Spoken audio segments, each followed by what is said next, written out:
Claire Morrison had been running her restaurant for 7 years, and in those 7 years, she'd learned exactly what worked and what didn't. The small bistro tucked between a bookshop and a vintage clothing store had become her entire world. She knew every table, every chair, every crack in the sidewalk out front. More importantly, she knew her customers. They came for the quiet elegance, the carefully chosen jazz playing softly through the speakers, the feeling that they'd discovered something special. That Tuesday afternoon started like any other. The lunch rush was winding down, just a few tables still occupied by people finishing their coffee and dessert. Claire was reviewing invoices at the front counter when she noticed him through the window. A young man in his mid-20s wearing jeans and a faded jacket, carrying a guitar case that had seen better days. He was walking slowly along the street, looking at each business with careful attention. Claire felt her stomach tighten. She knew that walk. She'd seen it dozens of times before. Street performers always had that same hesitant but hopeful energy when they were scoping out potential spots. She pretended to be absorbed in her paperwork, hoping he'd pass by, but of course he didn't. The bell above the door chimed, and there he was. Up close, she could see he was younger than she'd first thought. Maybe 23 or 24. He had kind eyes and a nervous smile that suggested he knew he was about to be rejected but was going to try anyway. "Hi there," he said, his voice soft but steady. "I'm really sorry to bother you during business hours. I was wondering if you'd be open to having live music here. I could play during lunch or dinner service. I promise I wouldn't be disruptive. And I wouldn't expect much, just whatever you think is fair." Claire didn't even look up from her papers. "We're not interested. Thank you." She could feel him still standing there, not quite ready to give up. "I understand you probably get asked this a lot," he continued, "but I'm a bit different. Trained classically, and I can adapt to any atmosphere you want. Quiet background music, or something more, I said we're not interested." This time Claire did look up, making sure her expression left no room for negotiation. "We have our own music system, and it works perfectly for what we need. We're not looking for live performers." The young man nodded slowly, his fingers adjusting their grip on the guitar case handle. "Could I at least show you? Just one song? It wouldn't take more than— No." Claire's voice was firm now, the tone she used with suppliers who tried to push products she didn't want. "I've built this place with a very specific vision, and street musicians don't fit into that vision. I'm sure you're talented, but this isn't the right venue for you." She watched his face carefully, making sure he understood this wasn't a negotiation. She'd learned the hard way that if you gave these performers even a sliver of hope, they'd keep coming back, keep pushing, keep disrupting the careful balance she'd worked so hard to create. "I understand," he said quietly, and turned toward the door. But then he paused, looking back at her one more time. "I'm not a street musician, though, and I play on the street sometimes now, but He stopped himself, seeming to realize it didn't matter what he said. "Never mind. Sorry to have bothered you." After he left, Claire went back to her invoices, but her assistant manager, Tom, who'd been wiping down tables nearby, gave her a look. "What?" Claire asked defensively. "Nothing," Tom said, though his expression suggested otherwise. "He seemed pretty polite, that's all." "They're always polite at first," Claire said. "Then they set up, and suddenly our nice, quiet lunch service sounds like a subway station. Trust me, I know what I'm doing." And she did know. Claire had opened this restaurant when she was just 30 years old, pouring her entire savings and 3 years of 80-hour weeks into making it successful. She'd fought against landlords, survived 2 economic downturns, and competed with chain restaurants that had 10 times her budget. She'd earned the right to be protective of what she'd built. The rest of the afternoon passed without incident. Claire moved between the kitchen and the dining room, checking on the dinner prep, chatting with regulars who stopped by for an early meal. Gosh, she'd almost forgotten about the young man with the guitar case. Almost the next day, he was back. Claire was outside watering the potted plants on her patio when she spotted him walking up the sidewalk. She felt a flash of irritation. Hadn't she been clear enough? Did she need to be ruder? This time he didn't even try to come inside. He just stood at the edge of her patio area, maintaining a respectful distance. "I know you said no," he called out, but I was thinking maybe I didn't explain myself well. I'm not looking to play loud rock music or anything disruptive. I specialize in classical and jazz fusion. Very quiet, very elegant. Would actually fit perfectly with your listen." Claire interrupted, setting down her watering can and walking over to him. She kept her voice low, aware that a few of her customers could probably hear this conversation. "I appreciate your persistence. I really do. But I'm going to be very direct with you. This is my business. I've spent 7 years building it exactly the way I want it. I don't need live music. I don't want live music. And I especially don't want to have this same conversation every day. So please, do us both a favor and find somewhere else to perform." He absorbed this silently, his jaw working as if he was chewing on his next words carefully. "Okay," he finally said. "I get it. I won't bother you again." But he did bother her again. It's not the next day, but 3 days later, and then again the following week. Each time he'd approach with that same hopeful politeness, suggesting different arrangements, different times, different payment structures, and each time, Claire's rejections became shorter and more clipped. Tom started calling him the persistent kid with a mix of amusement and sympathy. "You've got to admire his dedication," Tom said after the 4th visit. "I admire nothing about harassment," Claire shot back, though even she knew that was unfair. The young man was never rude, never aggressive, never anything other than respectfully hopeful. The other business owners on the block started to notice too. Karen from the bookshop next door mentioned him one morning when Claire stopped in for coffee. "That musician boy asked me if he could play outside my shop," Karen said. "I told him I didn't have the authority to approve that since it's a public sidewalk. Did he ask you to?" "Multiple times," Claire said dryly. "I keep saying no, but he doesn't seem to understand the concept." "He seems sweet though," Karen offered. "Very polite." "Polite doesn't pay my rent," Claire replied. What Claire didn't say, which she barely admitted to herself, was that there was something about his repeated attempts that bothered her on a deeper level. It wasn't just annoying, it felt almost accusatory, like he could see something she couldn't. Like he knew her restaurant better than she did. And maybe, just maybe, that bothered her, because deep down, she was starting to worry he might be right. The lunch crowds had been getting smaller over the past few months. Nothing dramatic, nothing that screamed crisis, but enough that Claire noticed, enough that she'd started doing the math in her head at night, calculating how many more slow weeks she could survive before she'd have to dip into her emergency savings. She told herself it was seasonal. Summer was always a bit slower. People were on vacation. Construction down the street was probably deterring some foot traffic.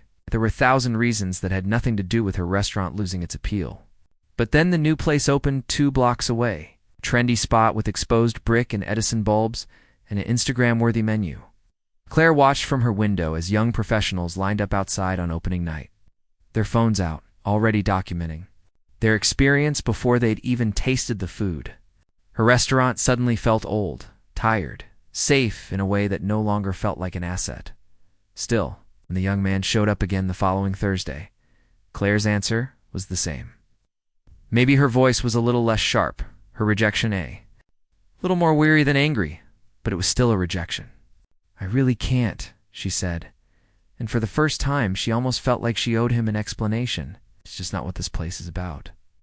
He nodded, shouldering his guitar case with the practiced ease of someone who'd been carrying it for years.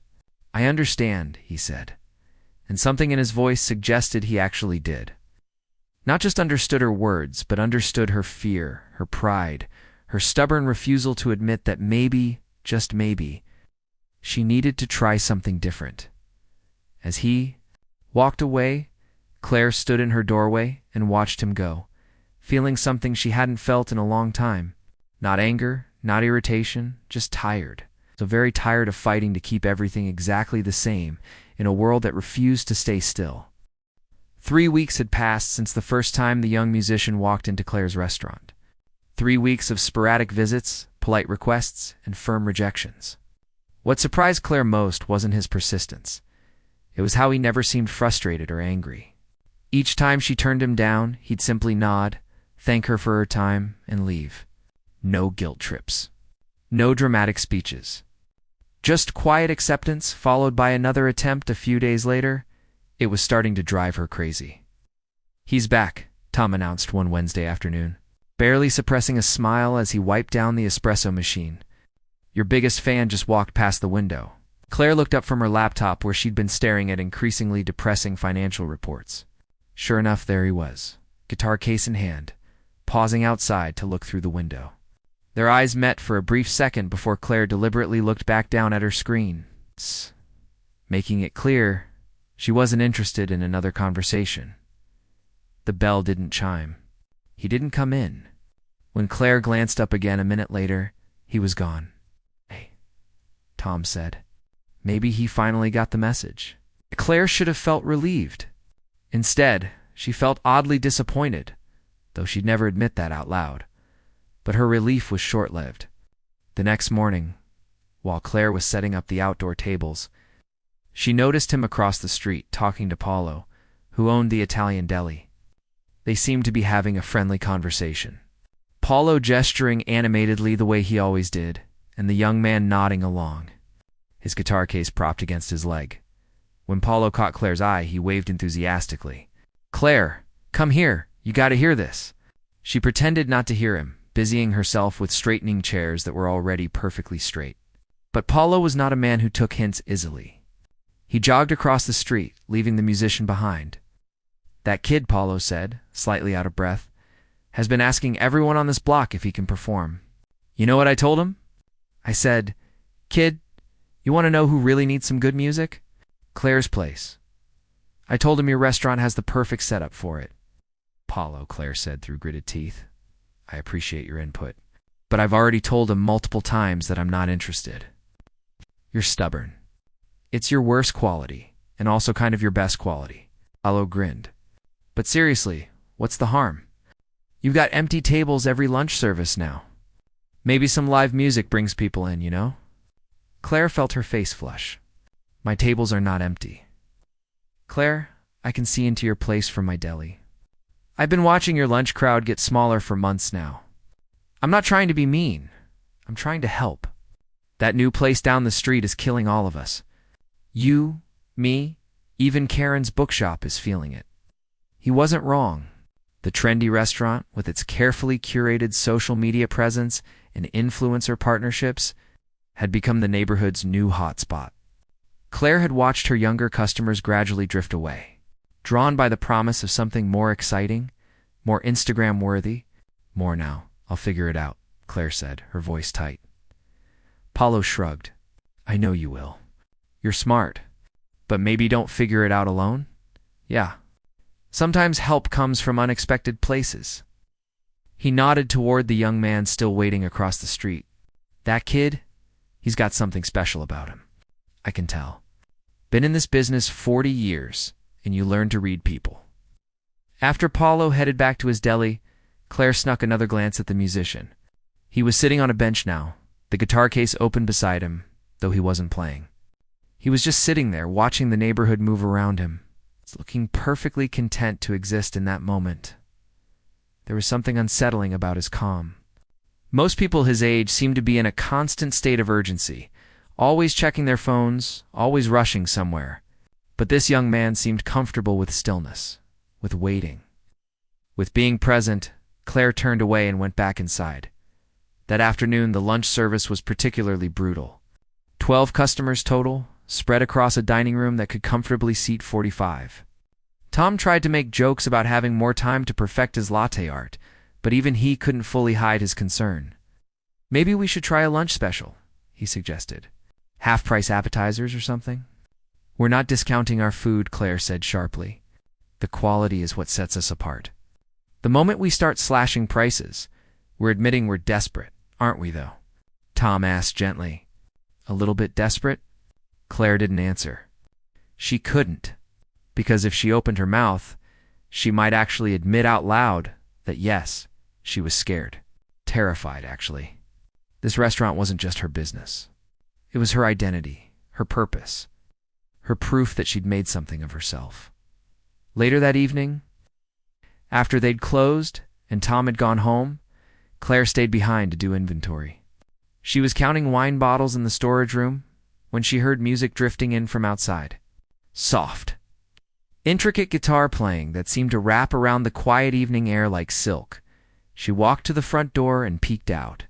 There he was, set up on the sidewalk about 30 feet from her restaurant, playing for a small audience of maybe 5 or 6 people who'd stopped to listen. Even from a distance, Claire could tell this wasn't typical street performer music. His fingers moved across the strings with the kind of precision that only came from years of serious training. One of the people watching was Mrs. Chen, an elderly woman who'd been coming to Claire's restaurant every Tuesday for the past 5 years. She was standing there with her shopping bags, completely transfixed by the music. When the song ended, Mrs. Chen clapped enthusiastically and pulled out her purse.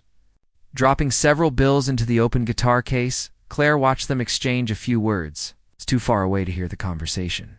Then the young man started playing again, and Mrs. Chen stood there for the entire song, her face lit up with pure joy.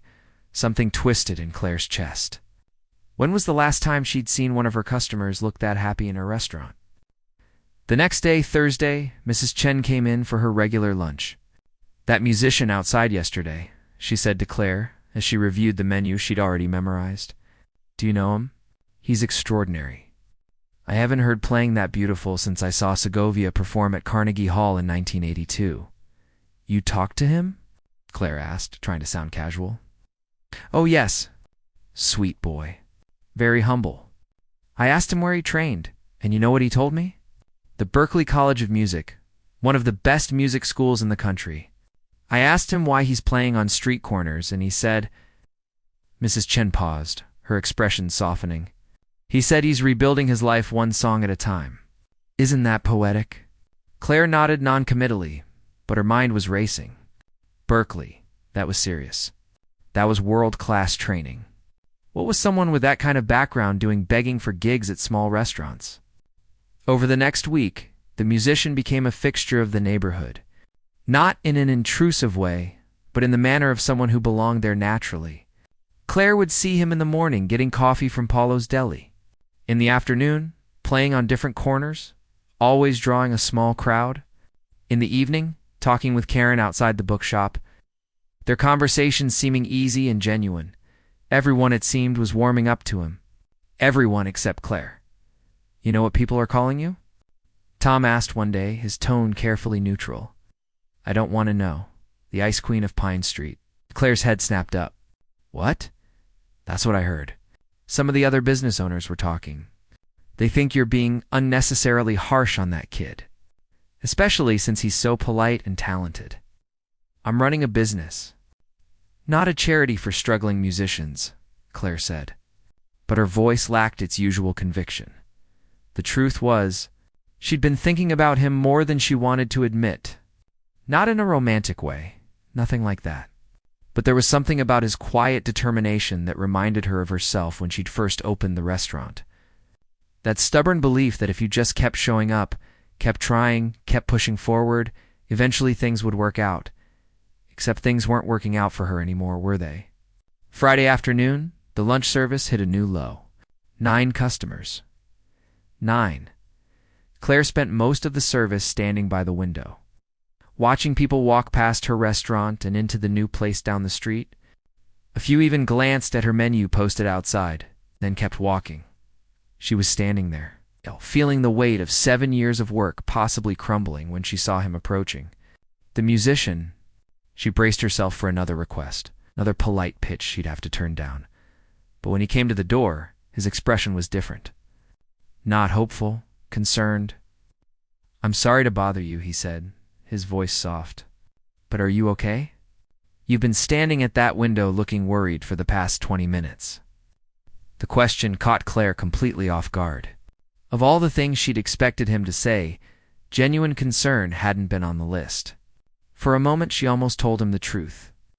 Almost confessed that she was watching her dream slowly die and had no idea how to save it.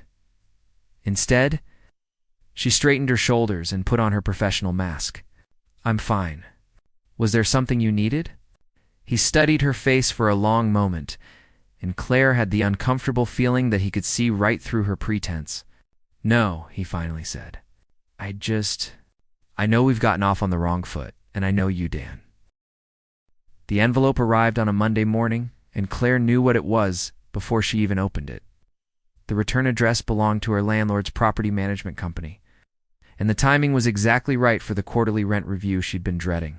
She sat in the empty restaurant, the envelope in her hands, and let herself imagine for just a moment that it contained good news.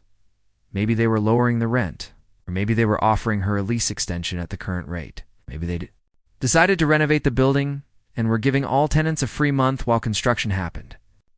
But when she finally tore it open, reality hit hard. Rent increase.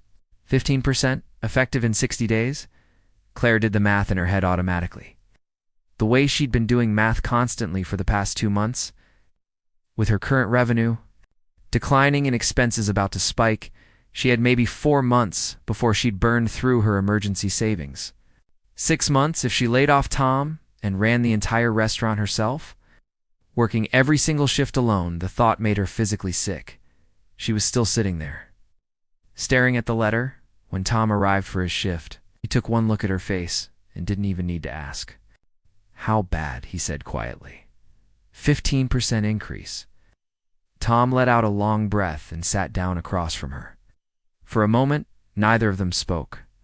The morning light streamed through the windows, illuminating the carefully chosen artwork on the walls, the tables Claire had refinished herself, the small details that made this place special. Or at least that used to make it special. "We'll figure it out," Tom finally said, though even he didn't sound convinced. "How?" The word came out sharper than Claire intended. "How exactly are we going to figure this out, Tom? We had 12 customers total yesterday." 12. On a Sunday. That used to be our busiest day. Maybe we should try that lunch special idea. Or happy hour. Or no. Claire stood up abruptly, the chair scraping loudly against the floor. "Not going to cheapen what we've built here just because some trendy place opened down the street. This restaurant has quality. It has integrity. It has empty tables," Tom finished, his voice gentle but firm. "Claire, I love this place too. You know I do. But love doesn't pay the bills. We need customers, and we need them now." Claire wanted to argue, but she couldn't. Because he was right. She'd been clinging to some idealized vision of what her restaurant should be, while ignoring the reality of what it had become. A slowly sinking ship she was too proud to abandon. The lunch service that day was worse than usual. 7 customers. And 2 of them were Paulo and Karen, who Claire suspected were only there out of pity. They sat together by the window, talking in low voices and glancing at Claire with concerned expressions, after they paid and left Claire. Found an extra $50 bill tucked under the check with a note in Paulo's handwriting, for the musician fund. "When you're ready," she almost threw it away. Almost crumpled it up and tossed it in the trash out of sheer stubborn pride. But instead, she folded it carefully and put it in her pocket next to the rent increase notice. That evening, after Tom went home, Claire stayed late doing what she'd been avoiding for weeks. She opened her accounting software and ran a full profit and loss report. Then she created a projection spreadsheet, plugging in the new rent amount and her declining revenue trend. The numbers didn't lie. At her current trajectory, she'd be out of business by March. Maybe February if the holiday season was slow. 7 years of work. 7 years of 80-hour weeks, missed holidays, sacrificed relationships, everything she'd poured into this place. And for what? To lose it all because she was too stubborn. To adapt? Claire closed her laptop and put her head in her hands. For the first time since opening the restaurant, she let herself cry. Not the frustrated tears she'd shed before, but deep, exhausted sobs that came from a place of genuine fear and grief. She was still sitting there, red-eyed and drained, when she heard a soft knock on the door. Through the window, she could see him, the musician. He was standing outside with his guitar case, his expression uncertain, as if debating whether to knock again or walk away. Every instinct told Claire to ignore him, to pretend she wasn't there, to maintain the wall she'd built between them. But she was too tired, too defeated. To empty of fight, she walked to the door and unlocked it. "We're closed," she said, her voice hoarse. "I know. He paused, taking in her red eyes and tear-stained face. "I saw the light on and I wanted to check if you were okay. You can tell me to leave. I'll understand."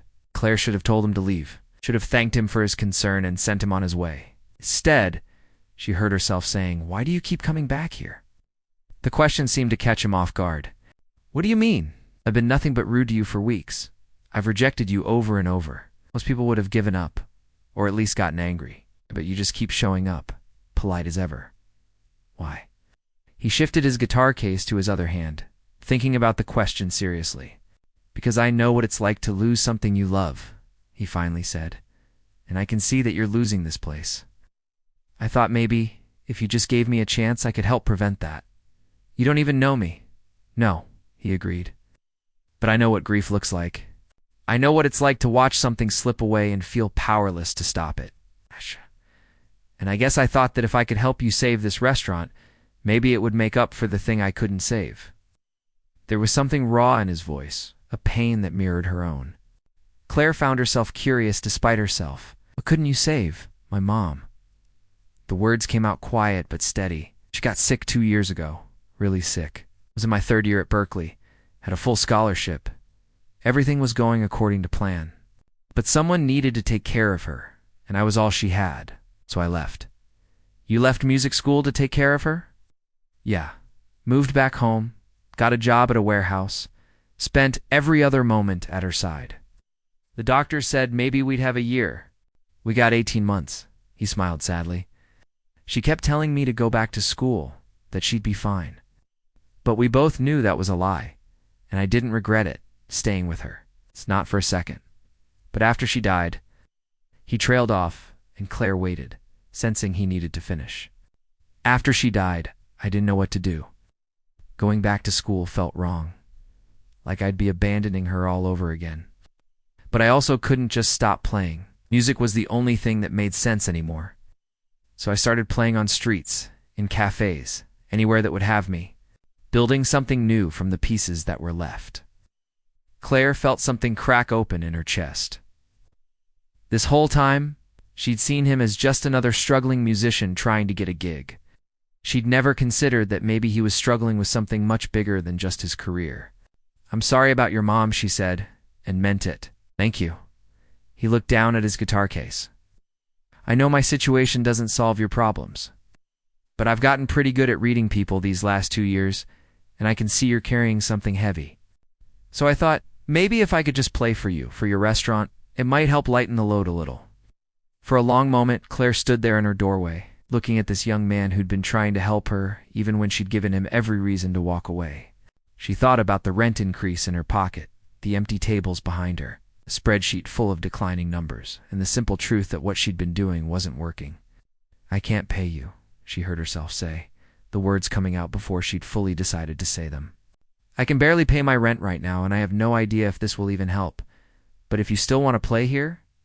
She saw the hope light up in his eyes before he quickly tried to hide it, probably afraid she'd change her mind if he seemed too eager. I don't need payment, he said quickly. Just the chance to play. That's enough. When Claire asked, already second-guessing herself, but too tired to take it back. Friday. Lunch service. I'll play quietly. Just background music. You hate it or it doesn't work, I'll leave and never bother you again. I promise. Friday was 3 days away. 3 days for Claire to back out, to rebuild her walls, to convince herself this was a terrible idea. But she'd spent weeks, months even, making decisions based on fear and pride. Maybe it was time to try something different. Friday, she agreed. Noon to 2. But I'm serious about the payment issue. Whatever money comes in, if any, goes to tips only. I can't afford anything else. That's more than fair. Is smiling now, a genuine smile that made him look younger and more hopeful than she'd seen before. Thank you. You won't regret this. After he left, Claire stood in her empty restaurant and wondered what she'd just agreed to. Part of her felt like she'd just made a desperate decision that would end in disappointment. But another part, a small part she'd been trying to ignore, felt something she hadn't felt in months. Hope. She pulled out the $50 bill Paulo had left and looked at it for a long time. He'd known. Somehow, that old man with his animated gestures and 40 years of business experience had known that eventually, she'd say yes. That eventually. Her pride would crack just enough to let someone in. Claire tucked the bill into her register drawer. She'd give it to the musician on Friday, along with whatever tips he earned. It wasn't much, but it was something. A small gesture of faith and a plan. Friday morning came too quickly. Claire woke up at 5, an hour before her alarm, her mind already spinning with doubts. What had she been thinking? Letting some street musician perform in her carefully curated restaurant? This was going to be a disaster. She could already imagine the complaints from her regulars, the awkward conversations, the inevitable moment when she'd have to ask him to stop playing. By the time she opened the restaurant at 10, she'd mentally rehearsed her apology speech at least a dozen times. This isn't working out. It's not you. It's just not the right fit. I appreciate you trying, but ... Tom arrived at 11 and immediately picked up on her anxiety. You're going to wear a hole in the floor if you keep pacing like that. Maybe we should cancel, Claire said, checking her phone for the third time in 5 minutes. This is a mistake. I should text him. It's one lunch service. 2 hours. If it's terrible, you never have to do it again. Tom started setting up the outdoor tables, a task he usually saved until right before the lunch rush. But what if it's not terrible? What if it actually helps? And what if it drives away the few customers we still have? Then we'll deal with it. But Claire, you need to at least try something different. What you've been doing isn't working. He was right, and she knew it. But knowing it didn't make the knot in her stomach any looser. At 11:45, the musician arrived. He was wearing nicer clothes than usual, dark jeans and a button-down shirt that looked freshly ironed. His guitar case was slung over his shoulder, and he carried a small portable amplifier in his other hand. Just background music, Claire reminded him, her voice coming out more nervous than stern. Nothing loud. Nothing that disrupts conversation. I understand. He seemed calm, far calmer than she felt. Where would you like me to set up? Claire had thought about this. She directed him to a corner near the window, visible from the street, but not blocking any tables. He unpacked his guitar with practiced efficiency, testing the amplifier at a volume so soft Claire had to strain to hear it from across the room. That's perfect, she said, surprised. Keep it exactly at that level. He nodded, adjusting his stool and running through a few quick scales to warm up. The notes were clean and precise, his fingers moving across the strings with the kind of fluidity that only came from thousands of hours of practice. The first few customers started arriving at noon. Mrs. Chen, right on schedule, followed by 2 businessmen who came in weekly. They glanced at the musician with mild curiosity, but didn't comment. Claire held her breath as he began to play, watching her customers' reactions carefully. The music was gentle, quieter than the recorded jazz she usually played through the speakers. A soft melody that seemed to drift through the space without demanding attention. Classical, she thought, but with something else woven through it. The businessmen continued their conversation without pause. Mrs. Chen smiled slightly and went back to her menu. Claire felt herself relax a fraction. Okay, this wasn't a disaster. It was just background music, exactly what she'd asked for. More customers trickled in. Better turnout than she'd had in weeks, though that might have just been Friday's typical bump. Tom caught her eye from behind the counter and gave her a subtle thumbs up. The musician played on, transitioning smoothly from one piece to another, his eyes half closed in concentration. Then, about 40 minutes into the lunch service, something shifted. Claire was taking an order from a couple at table 6 when she noticed the musician adjusting something on his guitar. The piece he'd been playing faded away, and for a moment there was silence. Then his fingers touched the strings again, and the sound that came out was different. It wasn't louder. The volume stayed exactly where it had been. But something in the music had changed. It had depth now, layers of complexity that hadn't been there before. Claire found herself losing track of what the customer was saying. Her attention pulled toward the corner where the young man sat with his eyes closed, completely absorbed in the music. The melody wove through the restaurant like something alive.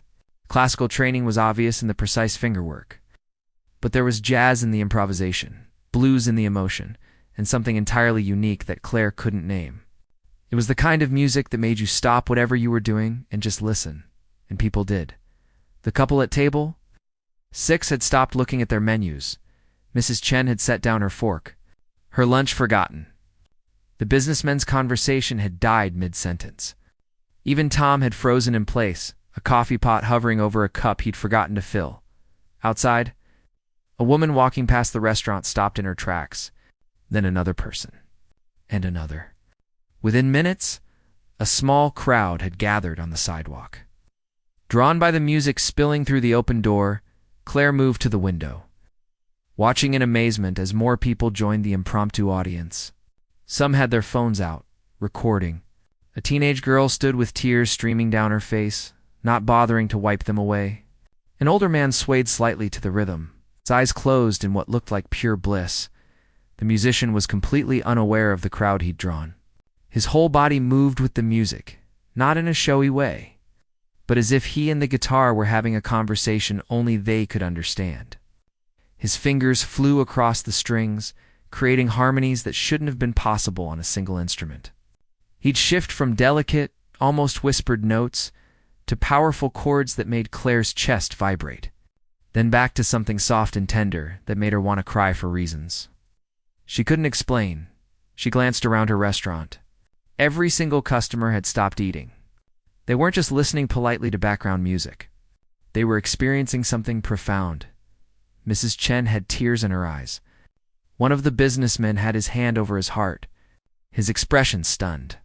A young couple who'd been walking past came inside. Not even looking at the menu board, just finding an empty table so they could sit and listen. Then another person. And another. Within 5 minutes, her restaurant had gone from half empty to completely full.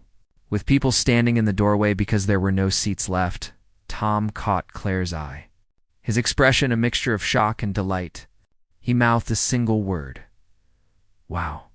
The piece built towards something, the melody climbing higher and higher, each note more beautiful and heartbreaking than the last. The musician's face showed the effort now. Concentration mixed with something that looked almost like pain, as if the music was being pulled from somewhere deep inside him. And then, with a final cascade of notes that seemed to shimmer in the air, it was over. For a moment, there was complete silence. Not the awkward silence of an audience unsure how to react, but the stunned silence of people who'd just witnessed something extraordinary and needed a moment to process it. Then the applause started. Not polite golf claps, but real, enthusiastic applause. The people outside were clapping and whistling. Inside, customers were standing, some wiping their eyes. Mrs. Chen was on her feet, clapping so hard her whole body shook. The musician opened his eyes, seeming startled by the response. A shy smile crossed his face as he nodded his thanks. His cheeks flushing slightly, Claire stood frozen by the window, her mind reeling. This whole time she'd been treating him like just another street performer. Some kid with a guitar, trying to make a few dollars. She'd dismissed him, brushed him off, treated his persistence as an annoyance. But he wasn't some amateur. He was a virtuoso, a genuine world-class talent who could have been playing concert halls and recording studios, and he'd been practically begging her for weeks to let him play in her small neighborhood restaurant. "Oh my God," she whispered to herself. "What have I been doing?" Tom appeared at her elbow. "Did you know he could play like that?" "No, I had no idea." "Claire, look around. We're full. Completely full. And look at their faces." She did. Her customers weren't just impressed. They looked transformed. The cynical businessmen looked softer somehow. The young couple who'd wandered in off the street were holding hands across the table, both crying happy tears. An elderly man was calling someone on his phone, saying loudly, "You have to come here right now. I'm serious. Drop everything and get here." The musician started another piece, this one more upbeat but no less complex. The crowd outside swelled even larger. People were definitely recording now. Dozens of phones pointed through the window and doorway. Claire should have been worried about fire codes and capacity limits. But all she could think about was that she'd almost missed this. Almost sent him away for good because she was too proud and scared to take a chance. "We need to get him a tip jar or something," Tom said urgently. "People are going to want to give him money." "Use the vase on table 3, Claire said, already moving. "And Tom, after the lunch service, I need you to run to the bank. We're going to need to pay this man properly." "I thought you said you couldn't afford. I'll figure it out." Just do it. The rest of the lunch service passed in a blur. People kept coming, drawn by the music and by the videos that were apparently already spreading on social media. Claire's phone started buzzing with notifications. Tags on Instagram. Reviews being posted in real time. Someone had even started a TikTok that was already getting thousands of views. The makeshift tip jar filled quickly. 5s, 10s, 20s, even a few 50s. People who'd stopped outside to listen would come in. The weekend after that first Friday performance, Claire's phone didn't stop ringing. Reservation requests poured in faster than she could process them. Her social media accounts, which she'd barely maintained before, were flooded with new followers and comments.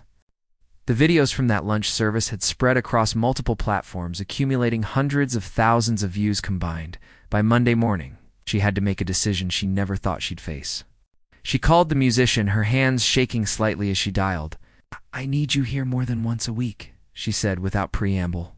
"I've got reservation requests for the next 3 Fridays that would fill the restaurant twice over. People are coming from other cities." Someone from Portland called, asking if they should drive down. There was a pause on the other end. "You're serious?" "Completely serious. Can you do Wednesdays and Fridays? I'll pay you a flat rate, plus tips. And I know it's not much compared to what you could probably make elsewhere, but yes." His answer came quickly, almost desperately. "Yes. Absolutely yes. Whatever you're offering, I'll take it." They worked out the details.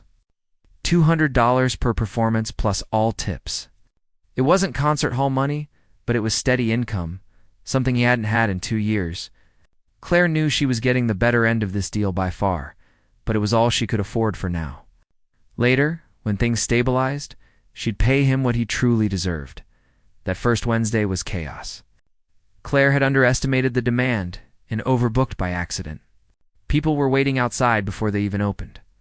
By the time the musician arrived and started setting up, there was already a crowd gathered, some holding signs asking for specific songs. Tom had to turn away walk-ins, something that had never happened in the restaurant's entire history. "We're completely full," he kept saying, sounding amazed each time. "Try making a reservation for next week." The musician handled the attention with remarkable grace. Between songs, he'd chat briefly with customers, always humble, always kind. Claire watched him thank a woman who called him a genius. Saw him take a photo with a young couple celebrating their anniversary. Noticed how he made time for everyone despite clearly being overwhelmed by the sudden attention. Over the next few weeks, a pattern emerged. The restaurant wasn't just busy on performance days anymore. People started coming other days too, hoping to catch a glimpse of that incredible guitarist, or just wanting to visit the place they'd seen in the videos. Claire's regular customers, the ones who'd stuck with her through the slow months, seemed delighted by the transformation. "I always knew this place was special," Mrs. Chen said one Tuesday. "But now everyone else knows it too." Paulo stopped by one afternoon with a bottle of wine. "For being smart enough to finally listen to an old man's advice," he said, grinning. "Though you sure took your sweet time about it." "I was an idiot," Claire admitted freely now. "I almost let my pride destroy everything." "Almost only counts in horseshoes," Paulo replied. "What matters is you figured it out before it was too late." But the success brought unexpected complications. The trendy restaurant down the street, the one that had been stealing Claire's customers for months, sent their manager over one day with a business proposal. They wanted to borrow the musician for their weekend brunch service, offering him double what Claire was paying. Claire felt her stomach drop when the musician mentioned it to her. Of course they'd try to poach him. Of course someone with deeper pockets would see what she had and try to take it. She'd been waiting for this moment, dreading it. "What did you tell them?" she asked, trying to keep her voice neutral. "I said no." He shrugged like it was obvious. "This place gave me a chance when no one else would. When I was at my lowest, barely scraping by, you finally opened your door. I'm not going to leave the first time someone waves more money around. But it's double what I'm paying you. And they have a bigger space. More customers. Money isn't everything." His voice was firm. "You took a risk on me when you couldn't afford to. You trusted me even after weeks of saying no. That means something. Loyalty means something." Claire had to turn away so he wouldn't see the tears in her eyes. When was the last time someone had chosen loyalty over money? When was the last time she'd felt like she truly mattered to someone outside her immediate family? 3 months after that first performance, something else changed. The musician came in one afternoon when the restaurant was closed. Carrying a folder? "I need to show you something," he said, looking both excited and nervous. Inside the folder were papers from a recording studio, a small independent label that specialized in acoustic and classical. Crossover Music had reached out after seeing his videos. They wanted to produce an album. "That's incredible," Claire said, genuinely thrilled for him. "When do you start?" "That's the thing. They want to do it, but," he hesitated, "the advance they're offering isn't huge. I'd need to keep performing to pay bills while we record. It might take 6 months, maybe more. I wanted to make sure that's okay with you, that I can keep playing here during that time. Are you kidding?" "Of course it's okay. This restaurant is your home base for as long as you want it to be." Over the following months, Claire watched the musician grow in ways that had nothing to do with his playing, which was already masterful. He became more confident, more willing to talk between songs about what inspired each piece. He started taking requests, learning songs specifically for regular customers' birthdays or anniversaries. He became part of the restaurant's fabric. As essential as the tables and chairs, the album recording happened in pieces, fitting around his performance schedule. Sometimes he'd show up looking exhausted from a late night in the studio. But the moment he picked up his guitar, the fatigue would fall away. Claire's restaurant transformed too. Not just in terms of business, though that was undeniable. The rent increase that had seemed impossible to handle was now manageable. She'd hired 2 more staff members. She'd refreshed the menu. But more than that, the atmosphere had changed. The place felt alive in a way it hadn't before. Even in the early successful years, one evening, about 8 months after that first Friday performance, Claire found herself sitting with the musician after closing. They'd fallen into a habit of having these conversations, sharing stories about their days, their fears, their hopes. "Can I ask you something?" Claire said. "That first day when you came into my restaurant and I was so rude to you, why didn't you just give up? Why keep trying?" He thought about it for a moment. "Because I saw something in your eyes. Under all that defensiveness and stress, I could see you cared deeply about this place. People who care that much are worth fighting for, worth being patient with. I figured if I just kept showing up, eventually you'd let your guard down enough to take a chance. That's a lot of faith to have in a stranger who was actively pushing you away, maybe. But my mom used to say that sometimes. The people who push hardest are the ones who need help most. They're just too scared or proud to ask for it." He smiled. She was usually right about stuff like that. She sounds like she was an amazing person. And you know what? She would have loved seeing all this. Not just my music being out there again, but seeing how it helped save something important. She always believed music could heal things. I think she'd say, "We healed each other." Claire felt her throat tighten. "We did, didn't we? I was so focused on protecting what I'd built that I was actually destroying it. You helped me see that staying the same isn't the same as staying true to your vision.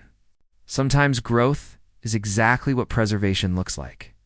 And you gave me a reason to keep playing when I'd almost convinced myself to give up. You gave me a home base, a community, a place where my music mattered. Do you know how rare that is?" They sat in comfortable silence for a while, watching the evening light fade over Pine Street. The neighborhood looked different now, more alive somehow.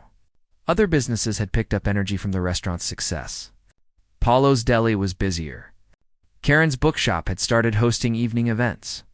Even the trendy place down the street had dropped their prices, trying to compete in a suddenly more vibrant neighborhood.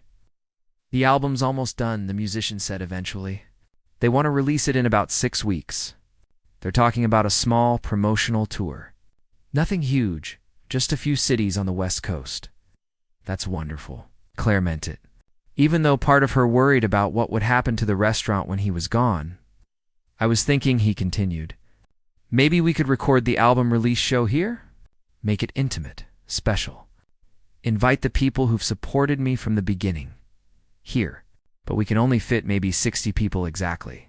60 people who actually care, who were there when this was just a crazy idea. Mrs. Chen, Paulo, Karen, all your regulars. The people who made those first videos that got shared everywhere. This community gave me a second chance. I want to give something back. The album release show happened on a Thursday evening in late autumn. They'd rearranged the entire restaurant, removing half the tables to create an intimate performance space. Every seat was filled with people who'd been part of the journey. Mrs. Chen sat in the front row. Flanked by Paulo and Karen, Tom worked the small bar they'd set up. Making specialty cocktails named after songs from the album, the musician played for 2 hours, performing.